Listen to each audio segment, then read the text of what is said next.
الاستشهاد نفسه. أخدت مريم ومارتينا وسونيا ونزلنا أخدنا سمية أختها وطلعنا على الكنيسة زي كل سنة. هم طلعوا الكنيسة وأنا ركنت العربية وبعدين حصلتهم على الكنيسة. لما كان الأب الكاهن بيختم الصلاة بتاعت راس السنة وأنا كنت الحقيقة بدأت أتحرك من الكنيسة عشان أنزل تحت، لأن إحنا متعودين هم بيسبقوني شوية أو أنا بسبقهم شوية ونستنى بعض لما نجيب العربية يركبوا معايا. فكان الأب الكاهن بيختم الصلاة وأنا بدأت أتحرك ووصلت لغاية بداية السلم اللي ينزلني على الكنيسة من تحت أو على الشارع. سمعنا صوت انفجار رهيب جدا جدا الكنيسة لدرجة إن أنا تخيلت إن الكنيسة بتقع.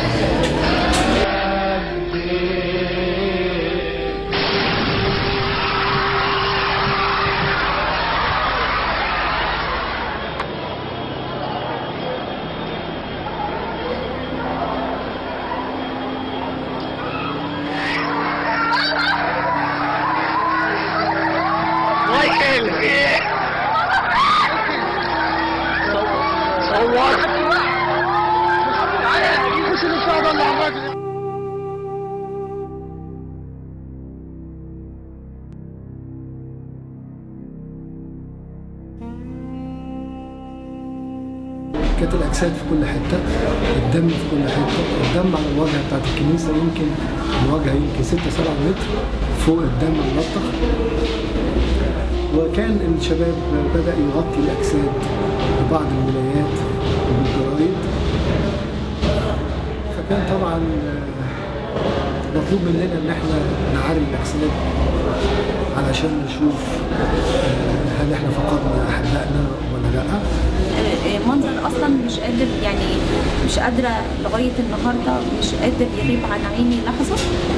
وان انا اصلا صدقني انا لغايه دلوقتي حاسه بخوف، يعني في قلبي كده هو الخوف من المناظر اللي شفتها. يعني علشان تتخيل انا اصلا يعني الواحد لما بيتعور بيشوف تعويره صغيره بيبقى متاثر بيها جامد جدا، فتخيل لما تشوف مناظر اجسام متقطعه وحتت طايره منها ووش مش عارفه رايح خالص وحاجات. المناظر كانت بشعه فوق انك انت اصلا تستحمل انك انت اصلا تشوف، يعني ما تستحملش انك انت تشوف. انا عايزه اعرف البني ادم اللي قدر يعمل حاجه زي كده، كتله اللي هو جوه منه كتله شياطين، قدر يستحمل انه يخترع حاجه زي كده عشان يأذي بيها كميه الناس دي. فين قلبه؟ في ازاي؟ ايه اللي كان عنده؟ ده ما كانش في قلبه. فالحقيقه انا بدات وشفت مارتينا فعلا كانت موجوده عند الشجره اللي احنا سميناها شجره عم نصحي. فشفت مارتينا عند الشجره اللي اسمها شجره عم نصحي، وكانت فارقت الحياه واستشهدت. وشفت سونيا ومامتها حوالي متر ما بينها وبين مارتينا وكانت استشهدت برضه. لأن كل المقاييس البشرية لو شخص فقد أسرته بالكامل في لحظة فكان النتيجة الطبيعية يا إما يتجن أو ينتحر. لكن الحقيقة أنا لمست عمل ربنا وإيده معايا من أول لحظة في الحادث، لأن أنا ما قلتلوش ليه يا رب عملت كده. يمكن قلت له ليه يا رب، بس قلت له ليه يا رب ما خدتنيش معاهم، ما رحتش معاهم في مكان الحلم اللي هو منتظرني فيه.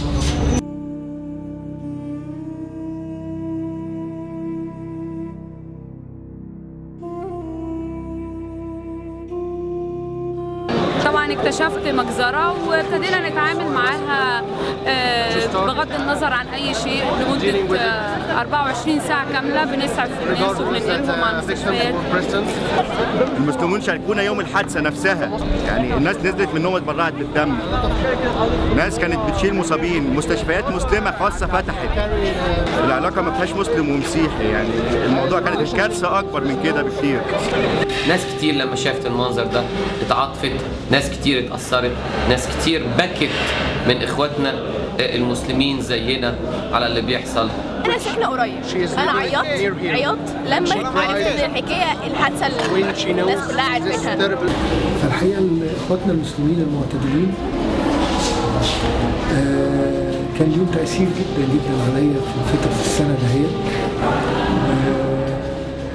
كنت بشوف السيدات المحجبات اللي أنا على علم بيهم قوي، كانوا أنا آسف إن أنا بقول كانوا بياخدوني بالحضن ويبكوا من كتر تأثرهم بالحدث.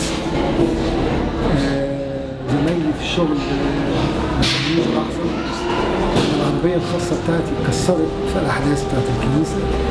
اللي بعت لي عربية من القاهرة زميل ليا مسلم، العربية دي قعدت معايا 50 يوم لغاية ما عربيتي اتصلحت. فالحقيقة إخواتنا المسلمين المعتدلين، أنا ما بتكلمش عن إن هم متطرفين، المعتدلين اللي فاهمين الإسلام صح كانوا معانا لحظة بلحظة، ما سابناش خالص.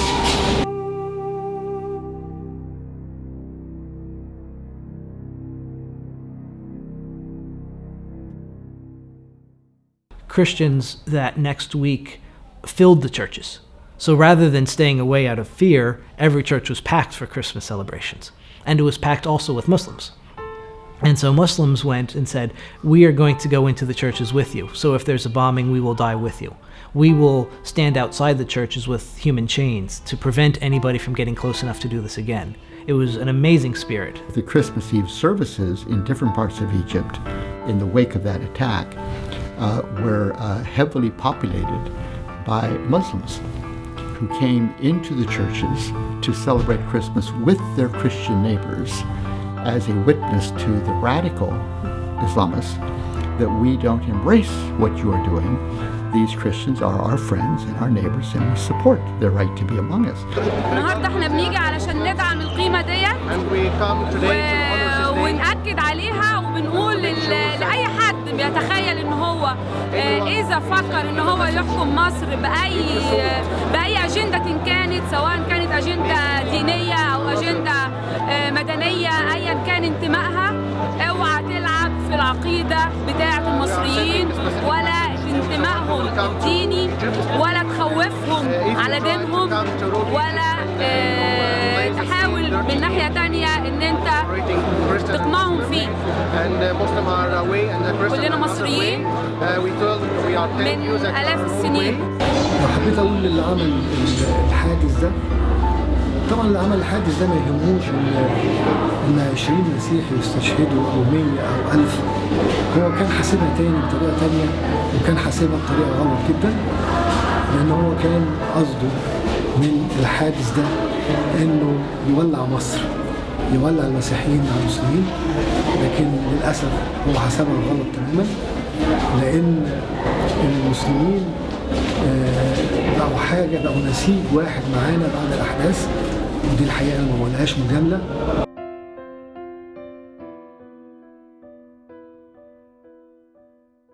So yeah, that next Christmas, everybody stood there, everybody celebrated together, and you know, Christmas passed and then everyone went back to their normal lives.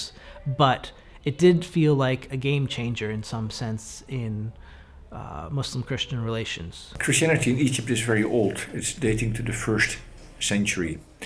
Egypt became primarily a Christian country in the 4th to 6th centuries. In 639 to 641, Muslim Arab forces conquered and took political control of Egypt. The first decades were positive, but it didn't take long because the growing Islamic empire needed funding. Christians were higher and higher taxed. There were differences in taxing between Muslims and Christians. It encouraged Christians to turn into Islam. By the 10th century, Egypt had a Muslim majority, and by the 20th century, Christians made up around 10% of the total population. But the 20th century also ushered in a period of political cooperation as Muslims and Christians protested under a unity banner to demand national independence. It's important to mention Saad Zaghloul, the great nationalist leader of Egypt, who in his fight for independence from the British united Muslims and Christians in the country. Christians very often refer back to this Waḥda period as the period of unity, the period of cooperation. By the middle of the century, however, Egyptian politics were again in turmoil. The pan-Arab nationalist Gamal Abdel Nasser took power in a military coup in 1952 and was succeeded after his death in 1970 by Anwar Sadat. Nasser had passed away in 1970. Sadat took over, and Sadat wanted to destroy the power base of the Nasserites. So Muslim-Christian tensions really start from the Sadat days, where Islamists were growing in strength. Christians were resisting this. Islamists wanting Article 2 of the Constitution to change from the Sharia, Islamic law, is a source of legislation to become the source of legislation. Christians, Pope Shenouda, resisting this, and there were clashes in those days between Muslims and Christians. In 1981, Sadat was assassinated and then succeeded by his vice president, Hosni Mubarak. Mubarak did good things for Egypt, but he also did things that were terrible. He did ease relations between Muslims and Christians following the Sadat years. People have forgotten this, but he did play a role in this. On the other hand, he neglected the poor, and it was a government, certainly in the last years of his reign, where wealthy business people were able to get richer and the poor were not benefiting. Economic growth, it was very one-sided, only benefiting a certain elite in the country. Well, then you're creating the circumstances that are ready for revolution.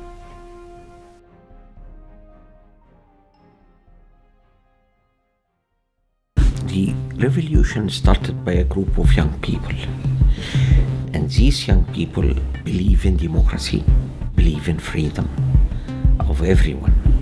That was the spirit of the revolution.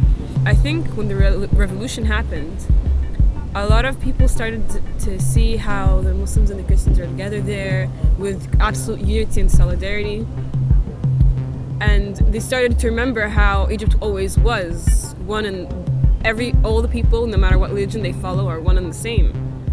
And this revolution reminded them of that. And because of that, we saw the Christians guarding the Muslims during their prayers in Tahrir Square, and the vice versa. And the Christian singing in Tahrir Square, and the Muslim encouraging them and helping them and listening with joy to them. And there was some sense that everyone accepted the other in peace and in love, and everybody. I went to Tahrir like 5 times. Muslims and Christians worked in solidarity with each other. There was a gathering with the revolutionaries from Tahrir, as well as some of the Christian movement young people who wanted to coordinate their efforts together as Muslims and Christians, to coordinate their efforts in fighting for and defending human dignity and the common causes which the revolution already called for. And this was so promising. It's pretty clear, I believe, that what happened in Tahrir Square was something that was very special, that encompassed the nation, won its sympathy, and was very keen to promote itself as an Egyptian, as well as being something that was done in unity between Muslims and Christians. Whether or not the particular message of national unity between Muslims and Christians spread to the whole of the country is an open question. Christians and Muslims in Egypt are good neighbors, they like each other, they have good relationships, but that shouldn't necessarily be exaggerated. You'll find a disconnect when you speak to Muslims in particular and Christians in particular if you're speaking about the general sense outside of Tahrir. I believe that the revolution in Egypt could provide an opportunity for Muslim-Christian relations, but it also could turn into a different direction. And it all depends on how people respond. it appears, it's certainly maintained, that there are forces that wish to defeat the sentiment of Tahrir Square, to undo what was done during the revolution. And so, politically, what can be done about that? It's hard to say. The real change has to be implemented socially. Reverend Radi Attallah is the pastor of an evangelical church in Alexandria. For the past 11 years, he has contributed to social change through promoting intentional interfaith dialogue between community leaders and students. In recent months, he has been developing a statement of mutual respect that Alexandrian Christians and Muslims can commit to. So I wrote some document, this document, and I have discussion with small groups in Alexandria University, with civil society leaders, and this is a document about coexistent and cooperate together to overcome our problems. So we will have a commitment about this issue. Number one, need to stop the war of doctrine in newspaper, in media, because I think this is make bad environment. Number two, we refuse discrimination based on religion, and we refuse to use religion in political issue. We respect religious freedom, and we accept others if they are different in religion as a partner in one country. And we refuse to speak badly about different religion. We respect prophets and the text, holy text. We respect the worship places, respect the religious signs, respect freedom to express yourself, but not attack others. So, and we will invite next week, we'll invite all organizations in civil society, all religious organizations, or NGOs, or very important persons in our society to sign. And they will keep, each organization will keep a copy, small copy, will scan it, and we give everybody to keep it as a document in his office and his organization. So this is a new event in New Year here.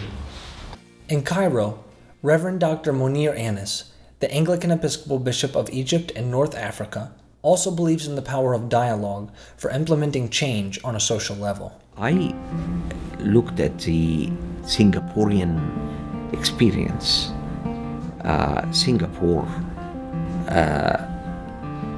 formed a special council to achieve religious harmony. A Christian, Muslim, Buddhist, whatever, participate in it. And they talk not only to deal with or to cure or to try to treat clashes, but how to prevent it from happening. So I suggested that we form something like this. That was in 2010. Then the incident, the massacre and the bombing in Alexandria happened in the first day of 2011. And the Grand Imam of Al-Azhar, Dr. Ahmed Al-Tayyib, called for a meeting. And during this meeting, I suggested that we put what I suggested, what of this council, into action. A week later, the Grand Imam suggested the same council under the name of Beit al-Aila, which means the house of the family. It took a long time, but it's now recognized by both the Prime Minister and the High Council of Military Forces. It is a forum, a very good forum, of interfaith, not only at the religious leaders level, but also at the grassroots level. Beyond dialogue, Bishop Munir suggested that true interfaith harmony will require a more fundamental reform in the way Egyptian young people learn to think. I think this will happen if we started to change and improve education. Right now, education is exam-oriented, giving knowledge and testing this knowledge. It does not allow research. It does not allow listening to different views. It does not allow writing about these views. It does not. There is no creativity in the right education. You listen to different views. You respect the different views. So, if we want to see the young people really interacting and respecting each other, then we need to introduce the things that ensure accepting the other, freedom of expression, human rights, harmony between ethnic groups in the educational system itself. Dr. Afaf Badran, a leader in the Moral Rearmament Organization, agrees that a dearth of holistic education is often at the root of social problems. I'm not worried about the young people that were in Tahrir. I am worried about other young people who are also among the Egyptians, but were not well educated. I think that the whole body of people, or the public in general, should be taught at schools that there is always ABC list of how to solve a problem when you face a problem. They take science and experiments and all these things. Why not take how to resolve problems among your fellow people at school? While promoting morals that prevent conflict is the main goal of the Moral Rearmament Organization, its Muslim and Christian members also respond to conflicts that occur. When radical gunmen killed 6 Christians and 1 Muslim in Upper Egypt in early 2010, Dr. Badran organized and led a group to offer their condolences to the victims' families. We went there, a group of 5 from MRA, and we met them, and they met us at the railway station, and we had a very, very nice talk about the situation in Nagi Hammadi, and we expressed our wish to meet the parents of the victims and the relatives. Sometime when the parents were ready, they were brought to us into the church, and we had a very warm gathering together and talking to them. And before we consoled any of them, we just gave them the opportunity to talk. We started talking about how we can improve things for the Christians there. We further spoke to the Father Samuel, who told us about an old church where they had bakeries on top of the church, and they wanted to move the bakeries somewhere else to maintain the church, because it's an old place, a historical place which they needed to preserve. They weren't granted the permission to move the bakeries from on top, the bakeries which the monastery's bakery, but they needed to move them from above this old church. So we took snaps for the church, and we took it to the authorities here in Cairo and told them about the problem, and we arranged a meeting for Father Samuel with the authorities so that they can resolve the problem. And Alhamdulillah, I think they took very good steps towards resolving this. So I think if laws are put in such a way that they reserve the rights of people, all different people, I think this is going to work out for everybody. They don't need to fight to get the rights because they know that the law is going to get it for them. And I think this would stop a lot of conflicts. Hani Labib, the managing director of the Arab West Report, agrees that most interfaith conflicts could be prevented by early intervention. احنا في فكرة عندنا انه اي توتر طائفي بيحصل هو مش وليد اللحظة اللي بيحصل فيها، لكن دايما نتيجة احداث تراكمية، ودايما اي توتر طائفي كبير بيبتدي بمشاكل صغيرة. لو الناس اللي موجودة القيادات الطبيعية اللي في المكان انتبهوا للمشكلات الصغيرة هيتجنبوا بنسبة كبيرة المشكلات الكبيرة. The Arab West Report contributes to social change by investigating and exposing the complicated causes of interfaith tensions when and where they arise. They are also currently working on a project to train community leaders to detect potential conflicts at an early stage and facilitate mediation. الإنذار المبكر هيساعد على إنه القيادات الطبيعية تمارس دورها كقيادات موجودة في المجتمع، وفي نفس الوقت هيجنب المجتمع حدوث مشكلات طائفية. هدي مثل ببناء كنيسة. من حق أي مواطن مسيحي مصري إنه يلاقي مكان يصلي فيه، ولكن أحيانا كتير بيبقى فيه تعقيدات من قبل الإدارة اللي بتدي الترخيص ببناء الكنيسة فتوقف بناء الكنيسة، فاضطر المسيحيين إن هم يصلوا في بيوت عادية. بعد شوية بيطالبوا بعد ما المكان ده بعد كذا سنة بيكون بيصلوا فيه بيعتبروه كنيسة، فبيطالبوا إنه يكون كنيسة بشكل رسمي ولها ملامح البناء بتاعت الكنيسة زي القبة أو المنارة. فبالتالي ده بيواجه مشاكل من بعض المتشددين الإسلاميين الموجودين في المكان.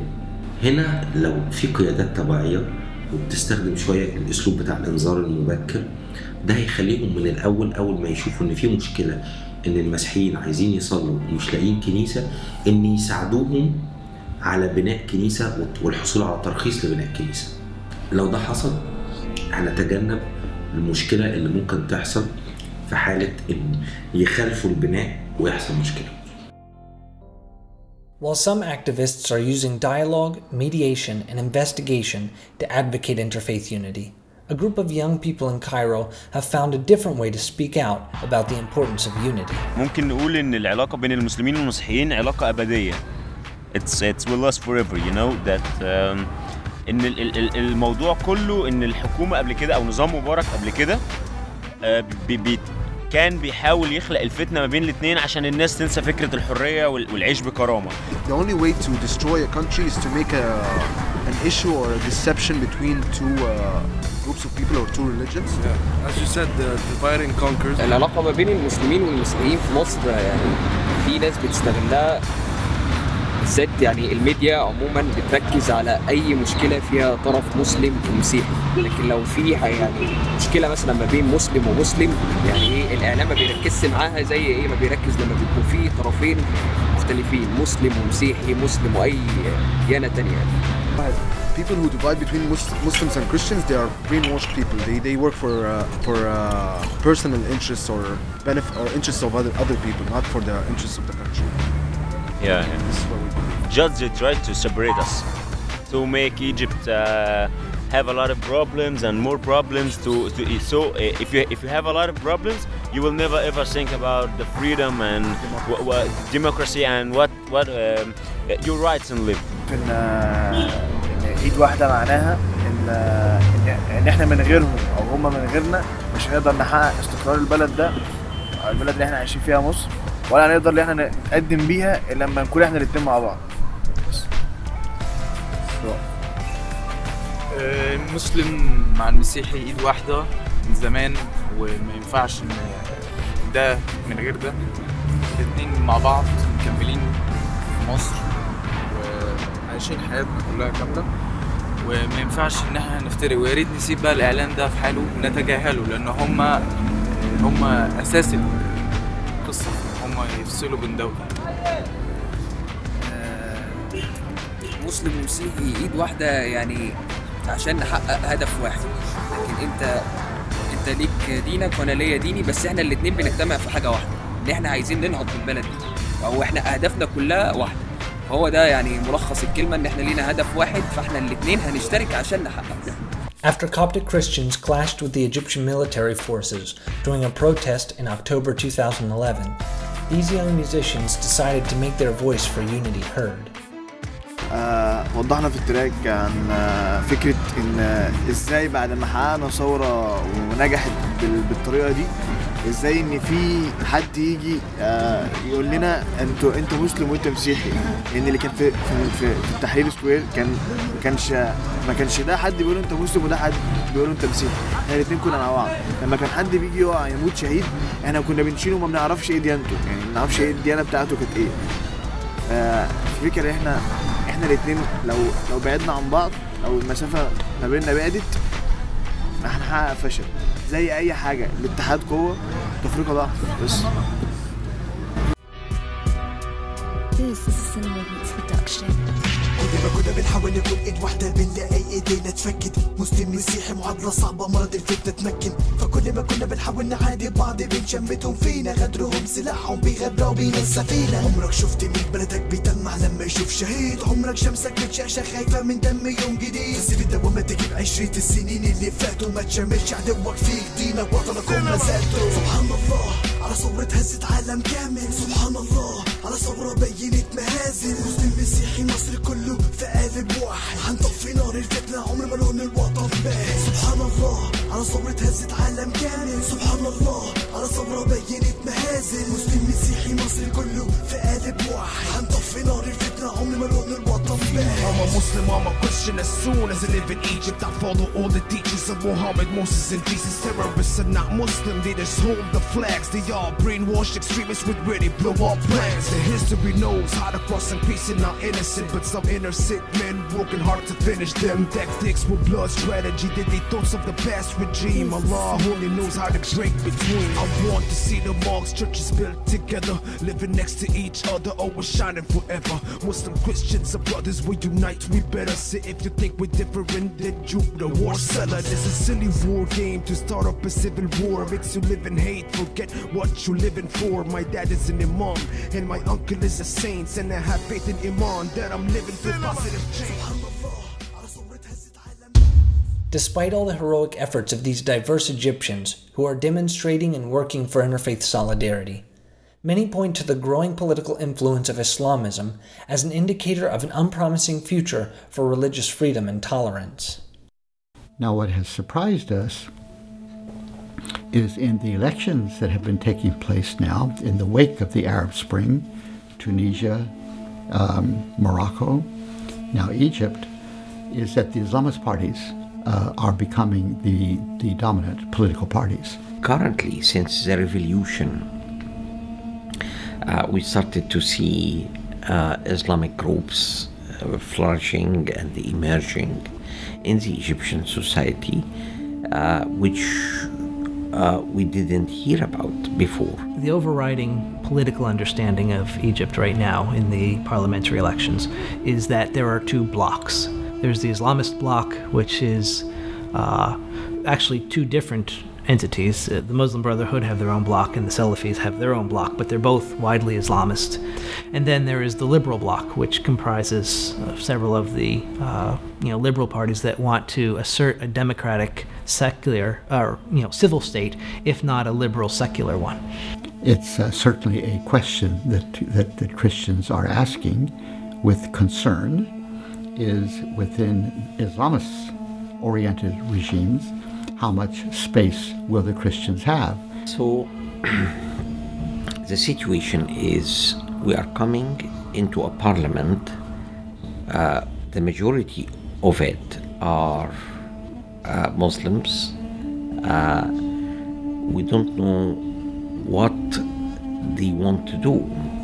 The two dominant Islamist groups in Egypt are the Muslim Brotherhood's Freedom and Justice Party and the more conservative Salafi Noor Party. Dr. Osama Farid, a leader in the Muslim Brotherhood's guidance office, argues that the goals of the Islamist movement are congruent with the values of Egyptian Christians. And the Christian can see secularism doesn't work exactly like the Muslims because they know we are religious people. We are conservative society. The messengers, Prophet Muhammad came with a civilian message. When he went to Medina after 10 years of preaching, teaching people beliefs, unity, God's moral, spiritual stuff, he moved to the Medina. He made like a constitution from 14 points. And one of the first things was this full citizenship and full rights to whatever the people are, whatever their religions are, and that was 1,400 years ago. The Muslim Brotherhood Party being a political party and maybe taking majority, so he will have an influence. I think the major issue is to grant and warranty freedom, justice, equality, full right of citizenships, respect minorities, through putting a constitution can make these rights solid, strong, and implemented. Muslim Brotherhood, Freedom and Justice said, we are open for Christians to come to our party. They want to make more bridges with Christians. They want to deal with the people according to their capacity, not their religious. They want all the people to face the big challenges the country will face. They want to see a country of law and justice. They want to see the social order changed, and this tension disappear.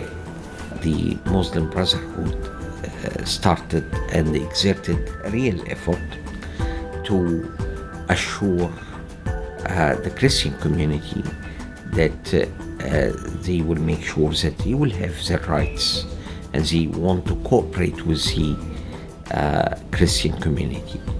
And at Christmas Eve, 3 from the Muslim Brotherhood Party, الحرية والعدالة, and 3 from the Muslim Brotherhood group, 6 altogether came to assure me of this and to say we want to work together, which is wonderful.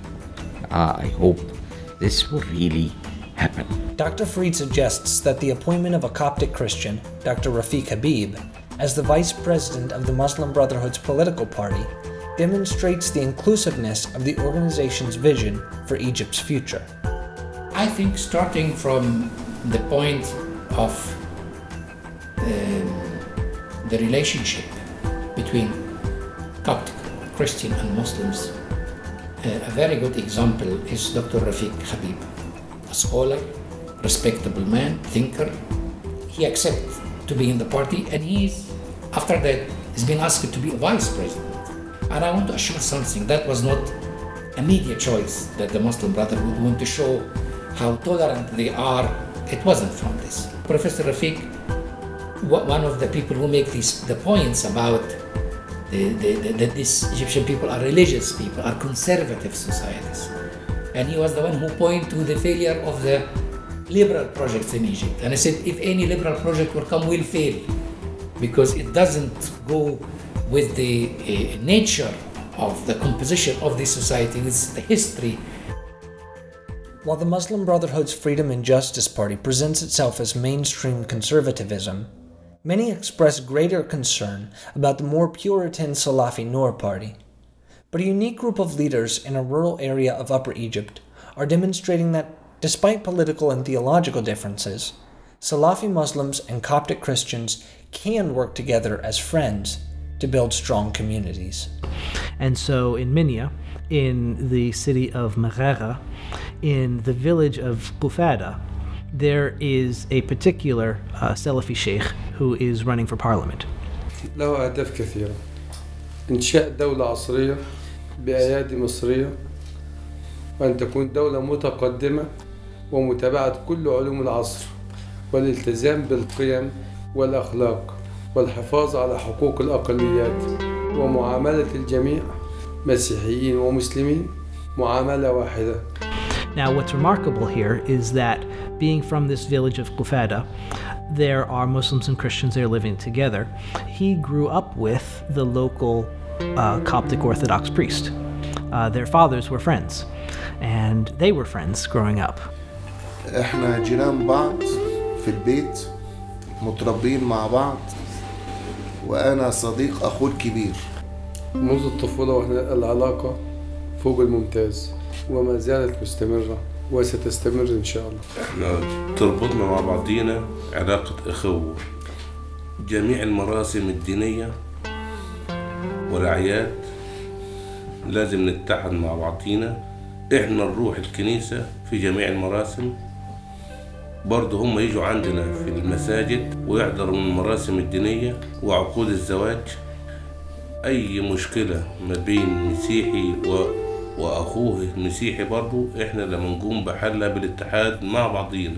بالنسبة بدأت الحملة بتاعتي من حوالي 2.5 شهور، وشارك فيها بصفة عامة كبيرة جدا المسيحيين والمسلمين، وحصلت على أغلب أصوات المسيحيين في القرية وبعض أصواتهم خارج القرية. الشيخ حمدي معروف عنه إنه إنسان خدوم ويتمتع بخلق عالية، وإنسان محترم ومحب، ودايما ينصف الإنسان المظلوم، ويستطيع أن يأتي بالحق من فم الأسد، وخاصة مع المسيحيين في قريتنا هذه وفي القرى المجاورة لقريتنا.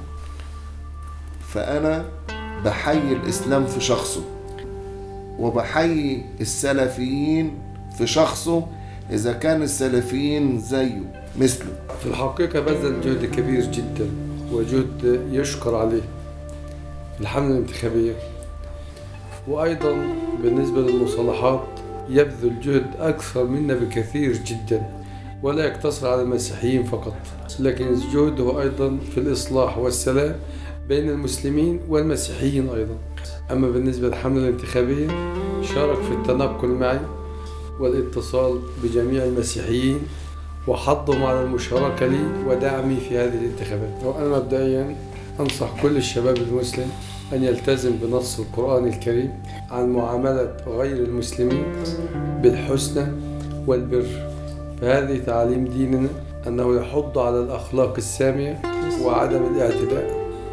كما أنصحهم أيضا بعدم الإفراط أو التفريط أو التطرف أو الغلو في الدين.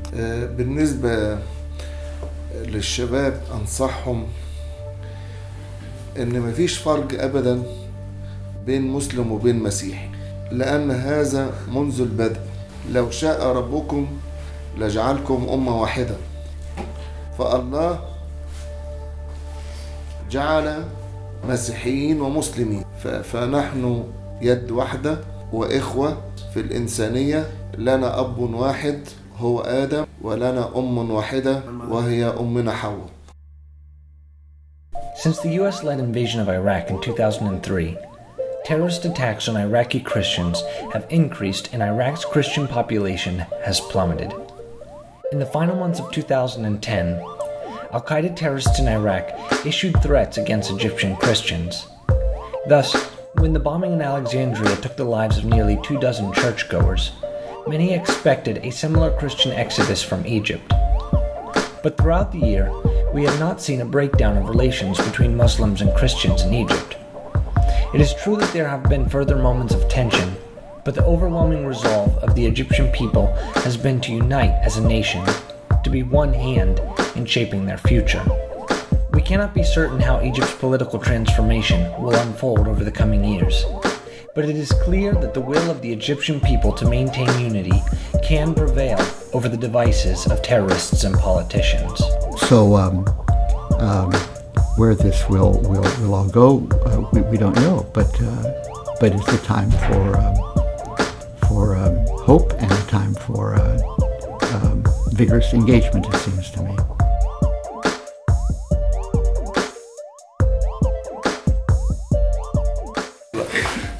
خلصت ولا لسه؟ finished. يا خبر ابيض. ده الواحد مش قادر حتى يحوش الدبانه ولا على وشه.